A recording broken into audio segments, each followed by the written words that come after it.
brought to you by Silver Pumps. Top quality और consistent performance के लिए सिर्फ सिल्वर पंप्स नाम याद रखना। अगर सरकार और प्रशासन ने समय रहते ऐसा नहीं किया तो मैं दावे के साथ कहता हूं कि ईंट से ईंट बजा दी जाएगी ऐसे लोगों की, उनको बख्शा नहीं जाएगा। और जिस तरीके से अवैध रूप से जो लोग यहाँ रह रहे हैं, जो इन घटनाओं को अंजाम दे रहे हैं, सरकार को, प्रशासन को इनको उजागर करना पड़ेगा। मुझे एक चीज बताइए, कैफे चल रहे हैं, क्या वहां के प्रशासन को पता नहीं है? वहां का आईजी ये कह रहा है कि ये लव जिहाद मैटर नहीं है। शर्म आनी चाहिए ऐसे लोगों को। सरकार को सस्पेंड करना चाहिए ऐसे आईजी को जो लव जिहाद मैटर के लिए मना कर रहा है। वो क्या चाहते हैं हमारी हिंदू बच्चों के साथ में? लव जिहाद मैटर नहीं है, कैसे कह दिया उसने? शर्म आनी चाहिए ऐसे अधिकारियों को। ऐसे अधिकारियों के खिलाफ भी हम लोग बिगुल बजाएंगे। एक घटना होती है तो इंडिविजुअल मानी जा सकती है, 2 होती है, 10 होती है, 50 होती है, और फंडेड होने लगी, मुल्ला मौलवी इस प्रकार के लोग शामिल होने लगे, तो ये षड्यंत्र नहीं है तो क्या है? इसको समझना होगा। अब इसमें समझने की क्या बात रह गई जो आप समझ नहीं पा रहे हैं? शासन से, प्रतिनिधियों से और समस्त हिंदू समाज से मेरा निवेदन है कि अब ये आर पार की लड़ाई है, आपको इसको लड़ना पड़ेगा। अजमेर एक बार फिर दहल उठा, जहां पर विजयनगर में स्कूली छात्राओं को ब्लैकमेल करके उनके साथ दुष्कर्म की घिनौनी वारदात को अंजाम दिया गया।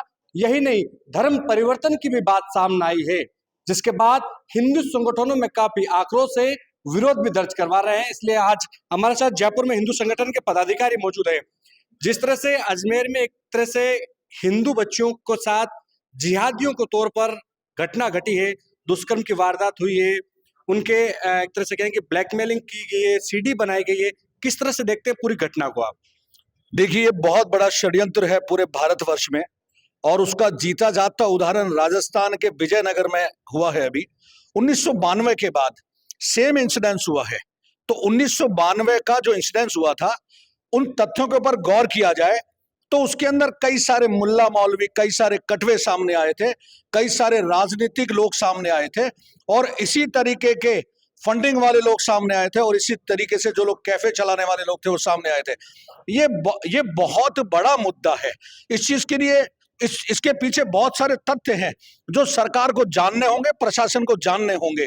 जयपुर के शहर के करीब 50 से 60 संगठन इस पूरे मुद्दे पे साथ होंगे, और बहुत जल्द राजस्थान के अंदर हम लोग जगह जगह पे जाकर के जितने भी हिंदूवादी संगठन उनके साथ एक शॉर्ट मीटिंग करेंगे, और 10 से 15 दिन के अंदर अंदर जिन जिहादियों ने यह कर्तव्य किया है, मैं आपके इस पूरे चैनल के माध्यम से प्रशासन को और उन लोगों को चेताना चाहता हूं कि उनको पुलिस प्रशासन और ज्यादा मुहैया करा दें जिन्होंने इस तरीके का कर्तव्य किया है। उनको छोड़ेंगे नहीं हम लोग। वो हमारे हिंदी बच्चों को टारगेट करते हैं। पूरे देश के अंदर इस चीज का अभियान चला रखा है। ब्राह्मण की बेटी 20 लाख रुपए, इतने पैसे, इतने पैसे। अरे कोई खरीदार का कोई सौदा लगा रखा है तुमने?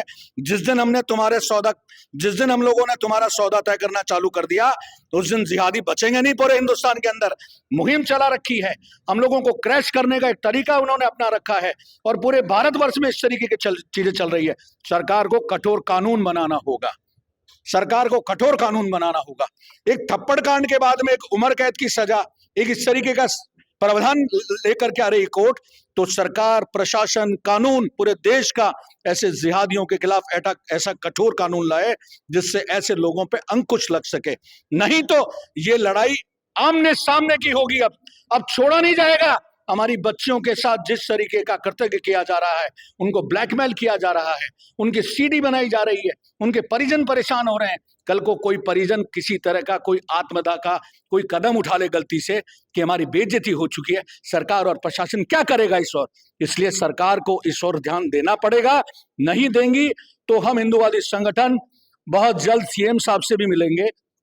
इस 10-12 दिन के अंदर, 5-7 दिन के अंदर सीएम साहब से मिलेंगे, गवर्नर साहब से मिलेंगे, पुलिस कमिश्नर महोदय से मिलेंगे, डीजीपी महोदय से मिलेंगे, और अगर हमारी सुनवाई नहीं होती है तो देश के गृह मंत्री से भी मिला जाएगा कि ऐसा कठोर कानून लाया जाए जिससे जिहादियों के ऊपर अंकुश लग सके। अगर सरकार और प्रशासन ने समय रहते ऐसा नहीं किया तो मैं दावे के साथ कहता हूं कि ईंट से ईंट बजा दी जाएगी ऐसे लोगों की, उनको बख्शा नहीं जाएगा। और जिस तरीके से अवैध रूप से जो लोग यहाँ रह रहे हैं, जो इन घटनाओं को अंजाम दे रहे हैं, सरकार को, प्रशासन को इनको उजागर करना पड़ेगा। मुझे एक चीज बताइए, कैफे चल रहे हैं, क्या वहां के प्रशासन को पता नहीं है? वहां का आईजी ये कह रहा है कि ये लव जिहाद मैटर नहीं है। शर्म आनी चाहिए ऐसे लोगों को, सरकार को सस्पेंड करना चाहिए ऐसे आईजी को जो लव जिहाद मैटर के लिए मना कर रहा है। वो क्या चाहते हैं हमारी हिंदू बच्चों के साथ में? लव जिहाद मैटर नहीं है, कैसे कह दिया उसने? शर्म आनी चाहिए ऐसे अधिकारियों को। ऐसे अधिकारियों के खिलाफ भी हम लोग बिगुल बजाएंगे। क्या क्या पूरा गिरोह चल रहा है जो हिंदू बच्चों को टारगेट कर रहा है, आपको लग रहा है? बिल्कुल, ये क्या है, सारा प्री प्लान्ड है। इसमें पहले कांग्रेस सरकार के जितने भी नेता वगैरह थे ये सारे मिले हुए थे और ये उनको पनाह दे रहे थे और ये पूरे पूरे प्री प्लान्ड कार्य हो रहा था। वो ठीक नहीं है। अब जबकि सरकार, राज्य सरकार हमारी है, केंद्र सरकार हमारी है, मतलब हिंदूवादी सरकार, हम किसी पार्टी को वो नहीं कर रहे हैं। अगर पार्टी कांग्रेस पार्टी भी है, अगर वो सही तरीके से काम करती है तो हमें क्या दिक्कत है? तो अभी सख्त से सख्त कानून बनाना चाहिए, कानून बन के और इमीडिएट इस पे एक्शन होना चाहिए कि जैसे इस तरीके से, चाहे किसी भी धर्म के साथ में हो, वैसे होता नहीं है क्योंकि हमारे हिंदू धर्म को टारगेट किया जाता है क्योंकि उसी में सभ्य लोग हैं, उसी में पढ़े लिखे लोग हैं, उसी में सारे उदारवादी लोग हैं, उसी में समाजवादी लोग बाग हैं और तो ये क्या है, अच्छा धर्म भी सनातनी है और तो सारे पंथ हैं। तो वो लोग बाग क्या चिढ़ते हैं? सनातन धर्म तो आदिकाल से था और सनातन धर्म तो हमेशा क्या है, एक रहम दिल सनातन धर्म है। मैं ये चाहता हूं कि सरकार अब उस पर एक्शन ले, आर पार की बात करे, संविधान बनाए और जिससे इस तरीके का कोई भी कांड होता है तो उस पर इमीडिएट एक्शन हो, बल्कि फांसी की सजा हो, उम्र कैद की सजा हो, जिससे एक एग्जाम्पल जाए कि इस तरीके से फिर कोई सोचे भी नहीं। अगर इस तरीके का कोई सोचता है, और पूरे समाज से भी मैं एक आह्वान करना चाहता हूं कि अगर इस तरीके का कोई काम होता है तो उनको खुद को भी, अगर प्रशासन में जाके सरकार पुलिस पे आप जाते हैं और वो नहीं एक्शन लेते हैं तो हमें खुद को भी कानून हाथ में लेने में शर्म महसूस नहीं करनी चाहिए, क्योंकि ये हमारा घर का मैटर है और इस घर के मैटर में अगर कोई दखल अंदाजी करेगा तो उसके साथ में वही व्यवहार होगा जो व्यवहार उसने हमारे साथ किया है। हम किसी धर्म के खिलाफ नहीं है, हम धर्म के, जो हमारे धर्म की जैसी इज्जत करता है हम उस धर्म की वैसी ही इज्जत उनको लौटाते हैं। चाहे वो सही अगर करता है तो हमें उनको सही, हमारे जो हिंदूवादी जो धर्म है, ये हिंदू धर्म है, ये हिंदू धर्म क्या है, ये किसी से न तो किसी से कोई लड़ाई मोल लेता, न कुछ, बहुत सरल सहज और इस तरीके का अगर धर्म है तभी ये यहाँ पे चल रहे हैं। ये लोग बाग यहाँ पे है। जब आपने देखा कि जब पाकिस्तान और यहाँ पे बंटवारा हुआ था, भारत का बंटवारा हुआ था हिंदू और मुस्लिम करके, तो ये बंटवारा धर्म के नाम पे हुआ था, ये आप लोगों को ध्यान होगा। लेकिन अब वापस वो लोग वहां पनप गए हैं। ये अच्छा, उन लोगों को भी मैं ये कहना चाहता हूँ, वो अपने उनको पुरखों को देख ले, कहीं न कहीं कोई राम गोपाल मिलेगा, राम सिंह मिलेगा, कोई मिलेगा, वो ये एक्सेप्ट भी कर चुके हैं, फिर वो समझ में नहीं आ रहा। मेरे भी कहीं ऐसा नहीं है, मेरे भी मुस्लिम समाज के भी दोस्त हैं, मैं उनको कहता हूं कि मैंने कहा तुम कायर लोग थे जिन्होंने लाठी या तलवार या किसी भी उस पे तुम लोग अपना धर्म छोड़ के उनकी बातों में आके और तुमने वो कर लिया। अब कोई बात नहीं, गलती हो गई, आदमी से गलती हो गई, हम फिर भी आपको वापस लेने के लिए तैयार हैं। तो वो क्या बोलते हैं, क्या आप हमारी बहन बेटियों को बेटी व्यवहार कर लेंगे? मैंने कहा अभी हमारे जैसे, मैं ब्राह्मण हूँ, कोई राजपूत है, कोई बनिया है, कोई जाट है, तो क्या वो हम आपस में नहीं करते? लेकिन अगर वो मन मर्जी से अगर करना चाहे तो कोई रोकता भी नहीं है। आप भी हिंदू धर्म के एक सदस्य बन जाएंगे, फिर कोई अगर करता है तो हमें कोई ऐतराज नहीं है।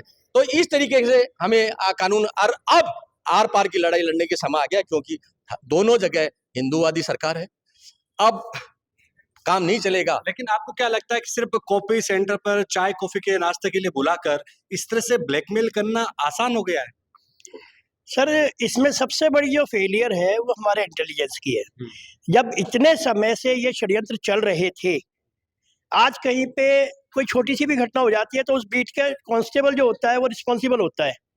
तो ये पूरी हमारी प्रशासन प्रणाली के ऊपर प्रश्न चिन्ह लगाता है कि कैफे चल रहे थे और कैफे में क्या हो रहा है उस एरिया के थानाधिकारी कांस्टेबल को नहीं पता, और पता होते हुए अगर उन्होंने एक्शन नहीं लिया तो वो लोग भी इस पूरे कांड के लिए बराबर के जिम्मेदार हैं।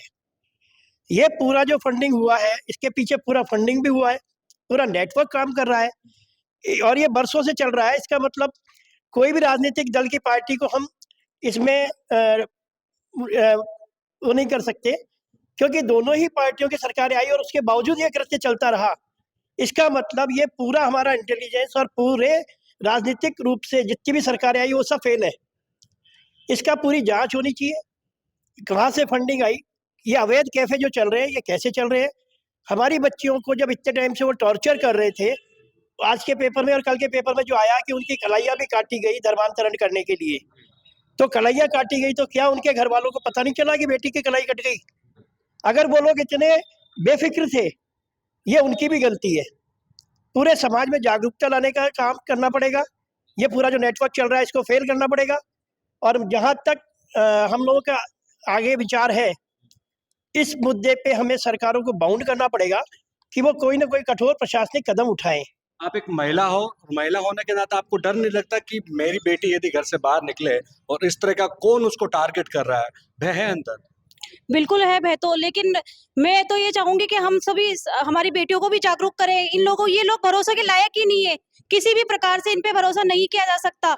और अब समय आ गया कि हिंदुओं को एक होना पड़ेगा, क्योंकि हर बार ये टारगेट करते हैं सिर्फ हिंदू समाज को। क्यों इन लोगों के साथ तो नहीं होता? कहीं आपने सुना कि कहीं किसी भी मोमडन लड़की के साथ हिंदू लड़के इस तरीके की हरकतें करते हैं क्या? कहीं नहीं करते। ये हमें सोची समझी साजिशों के तहत हम पे आते हैं और हम हमारी बच्चियों को बरगलाते हैं, मासूम बच्चियों को। इसलिए हमें हमारी बच्चियों को भी समझाना पड़ेगा। जहाँ भी हमारे ऐसे संगठन चल रहे हैं आत्मरक्षाओं के लिए, या राष्ट्र सेविका समिति काम करती है, और हमारे बहुत सारे संगठन है हिंदू जो हमारी बच्चियों को प्रशिक्षण देते हैं, तो हमें वहां जोड़ना चाहिए हमारी बच्चियों को, ताकि जागरूकता आए। और हम आप हिंदू सोया हुआ नहीं है। मैं सरकार से मांग करती हूँ कि इन लोगों को कड़ी से कड़ी सजा हो और कड़ा से कड़े कानून बने। आपको क्या लगता है कि पूरा टारगेट करके इन बच्चों को चिन्हित किया जाता है कि स्कूली बच्चे हैं, इनको आसानी से प्रेम जाल में फंसाकर इनको ट्रैप कर लेंगे? बिल्कुल इस प्रकार की घटनाएं टारगेट करके ही हो रही है। ये जो विदेशी आक्रांता रहे भारत में, ये आज का समय नहीं है कि जबकि इंडिया को टारगेट किया गया, और वो की वही मानसिकता आज तक चली आ रही है। तरीका बदल गया है, युद्ध के मैदान में नहीं होकर के इस प्रकार के कृत्य किए जा रहे हैं जिससे कि हमारा राष्ट्र और हमारा हिंदू समाज किसी न किसी प्रकार से विचलित हो, और विचलित होने के साथ साथ इस राष्ट्र को खंडित करने का प्रयास किया जा रहा है। अब हमारे जनप्रतिनिधि जो हैं उनकी जिम्मेदारी बनती है, चाहे भाजपा के लोग हों या कांग्रेस के भी हों, हम सभी हिंदू संगठन उनसे आग्रह करते हैं या इस प्रकार से कहते हैं कि खुले रूप से कहते हैं कि आप सब लोग अब सामने आ जाएं। कौशिक साहब प्रयास कर रहे हैं, सामने आ जाएं। आप लोग हमारी आवाज के साथ आवाज मिलाएं, चाहे वो किसी भी पार्टी का प्रतिनिधि हो। अगर कांग्रेस का प्रतिनिधि साथ नहीं देगा तो हम उसको आने वाले चुनाव में बहुसंख्यक समुदाय की ओर से उसका साथ बिल्कुल नहीं देंगे। आपको हिंदू समाज की आवाज में आवाज मिलाना पड़ेगी। और ये जो एक बहाना है संविधान का, इस संविधान के बहाने को खत्म करना पड़ेगा। आप व्यक्तिगत आजादी को राष्ट्र की संप्रभुता के साथ में नहीं तोल सकते हो। अगर इस प्रकार के मामले बनते हैं, कोर्ट में जाते हैं, तो वो उसकी व्यक्तिगत स्वतंत्रता का केस बना करके आप ये केस बनाइए कि ये राष्ट्र के अंदर, देश के अंदर अस्थिरता पैदा कर रहा है। यही मामला बनना चाहिए। अगर इस प्रकार के केस आते हैं, बहुसंख्यक समाज परेशान है, एक घटना होती है तो इंडिविजुअल मानी जा सकती है, 2 होती है, 10 होती है, 50 होती है, और फंडेड होने लगी, मुल्ला मौलवी इस प्रकार के लोग शामिल होने लगे, तो ये षड्यंत्र नहीं है तो क्या है? इसको समझना होगा। अब इसमें समझने की क्या बात रह गई जो आप समझ नहीं पा रहे हैं? शासन से, प्रतिनिधियों से और समस्त हिंदू समाज से मेरा निवेदन है कि अब ये आर पार की लड़ाई है, आपको इसको लड़ना पड़ेगा। किस तरह से आगामी रुख रहेगा, क्या देखने को मिलेगा? देखिए, 5 से 6 दिन के अंदर अंदर राजस्थान के जितने प्रमुख हिंदुवादी संगठन उनके साथ एक मीटिंग करने वाले हैं। और आज जो निकल करके जो चीज आई है उसके अंदर यह है कि जयपुर बंद का आह्वान किया जाए। परसों एक मीटिंग और करेंगे, उस मीटिंग के अंदर निर्णय हो जाएगा कि जयपुर किस तरीके से बंद होगा। लेकिन इन घटनाओं पर रोक कैसे लगेगी? देखिए, घटनाओं पर रोक लगेगी प्रशासन से, सरकार से। हम लोग 5 से 7 दिन के अंदर मिलेंगे, सीएम साहब से मिलेंगे, प्रशासन के उनसे आला अधिकारियों से मिलेंगे, और एक कानून बनाने की जहां तक बात है उस कानून को भी बनवाएंगे। और आगे जो आने वाला जो विधानसभा सत्र होगा, शायद उसके अंदर वो कानून बन जाए। मैं निश्चित रूप से आपसे एक चीज कह रहा हूं, मैं निश्चित रूप से वो कानून बनेगा। इनको बनाना पड़ेगा। जब तो हमारी बच्चियां, जब तो हमारी ये महिलाएं, हमारे जितना भी ये जिहाद के खिलाफ जो कार्यक्रम चल रहा है वो रुकेगा। और अगर ये कानून नहीं बनाते हैं तो मैं निश्चित तौर के ऊपर कहना चाह रहा हूं कि उसके पक्षदार हैं। इसका मतलब ये लोग चाहते ही नहीं कि इस तरीके का कानून बने कि हमारी हिंदू बच्चियां, हमारी महिलाएं उन जिहादियों से बचे। तो इसलिए जिहादियों से बचने के लिए निश्चित रूप से कोई ठोस कानून बनाना पड़ेगा, तब जाकर के हम लोग उस चीज के ऊपर निर्णय पे पहुंचेंगे। सीएम साहब से मिलेंगे 4-5 दिन में, डीजी साहब से भी मिलेंगे, सबसे मिल लेंगे। उसके बाद में अगर कोई निर्णय आता है तो ठीक है, नहीं तो हम तो लड़ाई लड़ने वाले लोग हैं, सड़कों पे लड़ाई लड़ेंगे और ईंट से ईंट बजाएंगे और इनको बताएंगे कि जिहाद के खिलाफ किस तरीके से लड़ाई लड़ी जा सकती है। पहले भी हमने बड़ी लड़ाइयां लड़ी है, हमने जयपुर बंद का आह्वान किया, सरकार घुटनों पे आई। पहले भी हमने बहुत सारे आंदोलन किए, सरकार घुटनों पे आई। कमलेश तिवारी का मर्डर हुआ, 3 दिन तक उसको न्याय नहीं मिला। हमारे संगठन के लोग, करनी सेना के लोग वहां गए, 3 दिन तक वहां डेरा डाले रखा, निश्चित रूप से न्याय मिला। तो आप चिंता मत करिए, ये सनातनकार हिंदुत्व का काम है। हमें किसी चीज का लोभ नहीं है, हमें किसी चीज का लाभ नहीं है, और लाभ हमारी महिलाओं को, हमारे बच्चों को और हिंदू सनातन को मिले, उस चीज के लिए काम करेंगे। धन्यवाद। विजयनगर की घटना से आक्रोश है और ये चाहते हैं कि जिस तरह से ये पहली घटना नहीं है, इससे पहले भी कई घटना हुई है, लेकिन अब सरकार सख्त हो, कानून बनाए ताकि इनकी बहन और जो बेटियां हैं वो अपने आप को सुरक्षित महसूस करें। कैमरा सहयोगी मनोज के साथ विशाल शर्मा, जयपुर, राजस्थान तक।